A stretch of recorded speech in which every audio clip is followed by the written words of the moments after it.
वही एक बार फिर से राहुल वैद्य की जुबान से निकली हुई किसी बात पर सोशल मीडिया पर हंगामा हो रहा है। क्या है पूरा मसला, चलिए बात करते हैं। नमस्कार, मेरा नाम है अंकुर, आप देख रहे हैं बॉलीवुड स्पाई, जहां पर आपको टेलीविजन और बॉलीवुड की सारी अपडेट्स मिलती हैं राइट ऑन टाइम। मुझे फॉलो करने के लिए आप इंस्टाग्राम पर आ सकते हैं, मेरा यूजर नेम है RJ अंकुर_IG। तो भाई क्या हुआ कि लाइव स्ट्रीम में चल रहा था कैप्टनसी टास्क, उस वक्त तक रद्द नहीं हुआ था और कैमरा छुपाया गया था, और इसीलिए राहुल और एजाज सबके लगेज चेक कर रहे थे कि शायद किसी ने लगेज में कैमरा छुपाया होगा। और इसी वक्त एजाज ने बोला कि क्यों घुस रहा है, छोड़ना।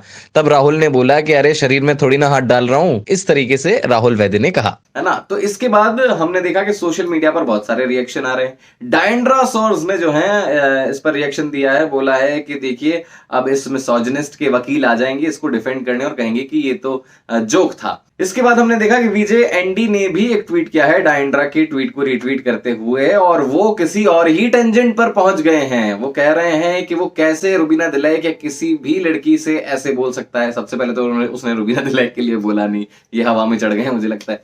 इसके बाद एंडी ने ये भी लिखा कि हिंदुस्तान में हर दिन पता नहीं हर घंटे, जो भी उन्होंने लिखा है कि इतने होते हैं, और इसी तरीके की मेंटेलिटी है जो ऐसे लोगों को फ्यूल करती है, यानी कि ऐसे लोग जो बातें करते हैं उसी की वजह से होते हैं। ये तक पहुंच गए हैं। मतलब कहां राहुल वैद्य जो बात कर रहा है उसमें कहीं से कहीं तक का कोई लेना देना नहीं है, लेकिन विजय एनडी उसको उठाकर तक ले जाते हैं। चलिए अब इस पर मैं थोड़ा सा कुछ एनलाइटनमेंट देने की कोशिश करता हूं उन सभी लोगों को जिनको लग रहा है कि ये गलत है। देखिए क्या होता है कि कई बार फ्लो में कुछ चीजें निकल जाती हैं। एग्जैक्टली राहुल वैद्य का जो कहना है, जो कि हम भी कभी कभी बातों में कह देते हैं कि अरे उसका सामान ही तो छू रहा हूं, कौन सा उसको छू रहा हूं, ऐसे बोलते हैं। तो वही राहुल वैद्य बोल रहा था कि अरे सामान ही तो छू रहा हूं, किसी को टच थोड़ी ना कर रहा हूं।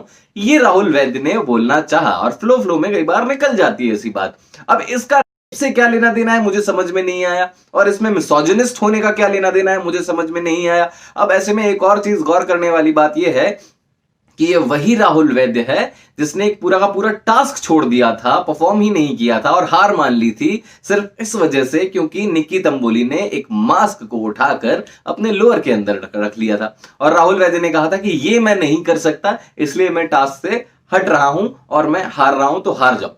और राहुल वैद्य उस टास्क में हारा भी था, रेड जोन में भी रहा था। तो जो इंसान इसकी वजह से एक पूरा का पूरा टास्क हार सकता है, उसमें परफॉर्म नहीं कर रहा है, आपको लगता है कि क्या वो इंसान इस तरीके की बातें करेगा, या उसकी ये मेंटेलिटी है? आप मेंटेलिटी पे पहुंच गए, पर पहुंच गए, जिसका मुझे दूर दूर तक कोई भी कनेक्शन नहीं लगता है। जितने भी लोग मेरी बात से सहमत है, जरा मुझे कमेंट सेक्शन में आकर बताइएगा कि बात सही है या नहीं, क्योंकि भाई यहां पर तो एक बात कहीं से शुरू हुई और किसी और ही टेंजेंट पर लाकर टांग दी गई है। अब देखते हैं इस पर क्या रिएक्शन आते हैं, लेकिन मुझे लगता है कि बात का बतंगड़ बनाया गया है। एक सिंपल सा फ्लो में बोली हुई बात थी जिसको पता नहीं क्या क्या बोल दिया गया कि राहुल मिसोजिनिस्ट है, उसकी वजह से उसकी मेंटेलिटी जो है इसी मेंटेलिटी की वजह से होते हैं। ओह माय गॉड, मुझे लग रहा है कि ये जरूरत से ज्यादा हो गया, इसकी जरूरत थी नहीं। आप क्या सोचते हैं कमेंट सेक्शन में जरूर बताइएगा। मेरा नाम है अंकुर, आप देख रहे हैं बॉलीवुड स्पाई।